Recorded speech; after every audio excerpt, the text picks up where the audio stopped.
What's going on, everyone, and welcome back to the channel. Going to do a final review over these two guys right here. These are both coming in from Pickled Steel. They are, I believe, a South African company. I don't know how relative, new they are. I wanted to say I heard they were pretty new, but I'm not for sure. Don't quote me on that. But these are just a couple knives I was able to get to check out, and I'm pretty impressed. They're not bad. Like I said, I don't know the price points. I don't assume they're too expensive. I think the only place you can find them at is on the Pickle Steel website. And it's, like I said, they're from South Africa, I believe, so I don't know the price of them. I looked and I don't know how to exchange the exchange rates and all that stuff, or all that type of stuff. I'm not a currency exchange person, you know what I mean? So I don't know what they are exactly, but they're not bad knives. I'm assuming they're more so towards the budget line of knives, just by the materials and stuff like that. Just from me deducting, that's what they, the price points. But I'm sure they're budget friendly. This one is 14C 28N, so obviously that's a pretty good steel right there, and it's budget friendly, so you can usually get it for a pretty good price. Miguel Hetzel, I'm assuming that's like the designer. This one doesn't have that on there. This has a logo back here, but that's it though. There's no name or anything on that. One thing about this one I liked is the frame lock and this the opening and closing. Like, I thought it was a little goofy. This wasn't really my style, but like it's one of the best. Like, it just opens and it closes very well if I can do it. Very smooth. And it opens very smooth. It's almost, I would say it's probably the way it opens. If I only knew nothing about it except for how it opens, how it feels, I would say it's a nicer knife because it opens very smooth and very well. And that was the part that was really thought out on this knife, I feel like. I'm not really into the blade shape, like I said. It's what would you call that blade shape? Warncliffe, Warncliffe, reverse Tonto. I really don't know. Same. I think obviously this is more like a sheep's foot Warncliffe. I don't know about this one with all that. So I'm gonna go with Warncliffe. If you know, down in the comment section, let me know. But yeah, I'm gonna go with Warncliffe. How about that? Just to save blade shape. But this one is a liner lock also, and like I said, like that, I love this. I like the way this one looks a little better. It kind of reminds me of Christmas for some reason, green and red. Duh, stupid. Um, but if you put this locking mechanism, like the way this locks, into this knife, my goodness, this would be a fabulous knife. And yeah, I said fabulous. It would be a great knife. It just feels good. Like this, the way it opens and closes, like it's stupid. Um, Obviously, you can see the orange G10 handle. It's got a nice satin blade finish on it. And the pocket clip is a stainless steel. That's one thing it does. This is coming right from the pass around group, so it's been passed around a little bit. I'm not the first person to get it, but it's been used a little bit, so it needs a little polishing up. But I don't like the pocket clip though. I just find that kind of, I don't know. Maybe it's because they put the name on it. Maybe that's just kind of making me just feel icky about it. But it's not bad though. It works. It definitely works. It'll be fine for your pocket. It'll go in.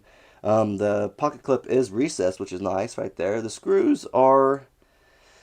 The pocket clip is recessed a little extra in. I don't know if I can really show you, but it's in there a little farther than just flush. Like, it's a little deeper.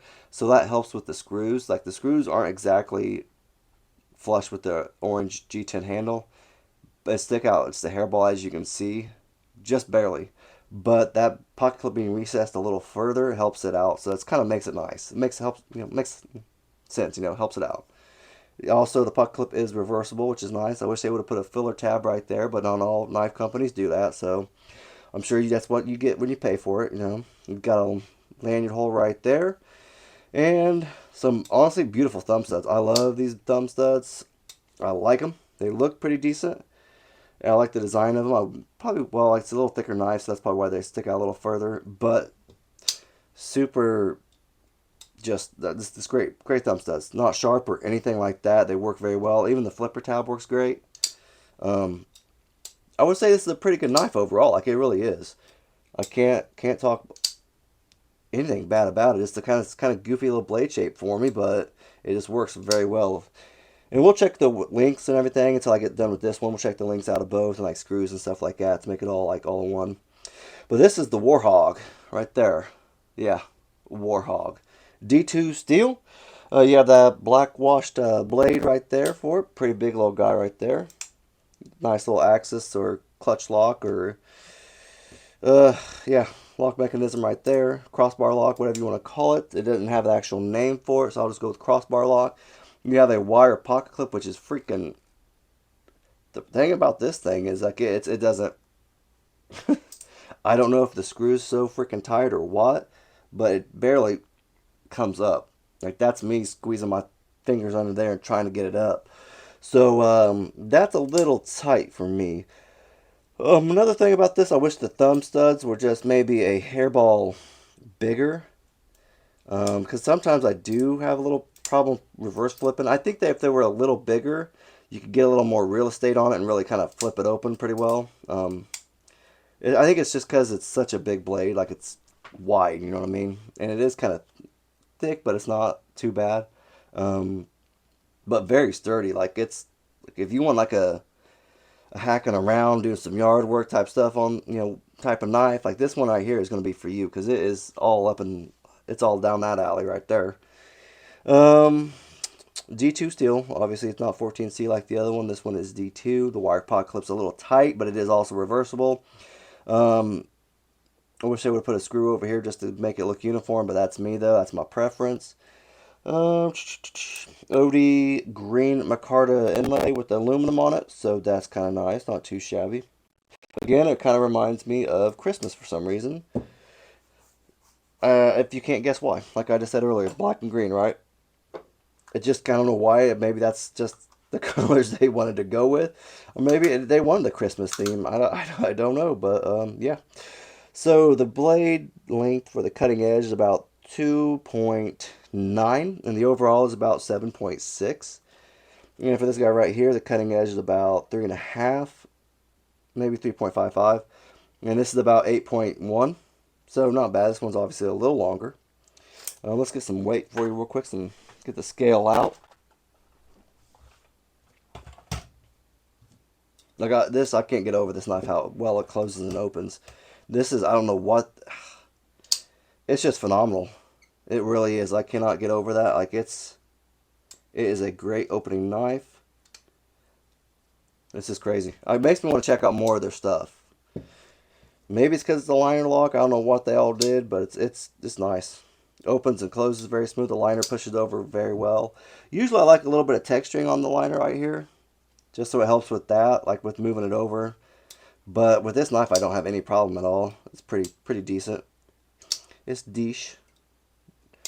But let's get a scale. Let's get a weight for you guys real quick. Stop talking about how well it opens, right? It's a little chunky. She's a little chunky girl. She got a little weight on her, 4.9 ounces. Let's check out this guy because I'm sure this brother right here is going to weigh a little more. There you go, 5.7. Yes, sir. He's a little big, a little extra weight. Not too bad though. That just feels like it's built. It feels like it's built like a brick house. You know what I mean? Like it feels solid. I don't know. Lockup's pretty good on this one too, but for some reason it just feels like you could just go to town on a tree with this thing. You know what I mean? That's all I really got. I ain't got much else for you guys on this thing. Couple little things here and there. Pocket clips. I wish were a little better, but honestly, that is it. Pocket clips is it, and maybe like a bigger thumb stud right there. That's it. Both are very great knives, I think, in my opinion. Let's check the screws out real quick, actually, too. I forgot to do that for you guys. But both knives they're good. And they have other knives on their websites. I haven't checked any of them out. Ooh. Ooh. Oh, I always think that's a screw. Duh, not. So on the Warhog, the pivot and this pocket clip screw are T8s. The rest are T6s. Let's check out the Rhino. Uh-huh. Uh-huh. No. Alright, so the pivot and the thumb studs are T8. The rest are T6. So, that's all I got. Great knives overall. I wish the blade shape was a little bit different on that, but I would say, man, if that was the case, this thing would be a solid budget blade. Like, I would have it. I would own it. Like, get it like a, I don't know why this dip right here, just, which makes sense why it's called Rhino, because to me it looks like a rhino. I don't know why, but that's I guess what they thought it looked like, and it kind of does. I don't know about a warhog. What's a warhog? You know, like a pig? I guess it looks like a pig being chunky and everything. But that's all I got. If you guys have any comments or anything like that, I won't bore you any longer. Let me know in the comment section, or if you like the video, leave a thumbs up. Thanks.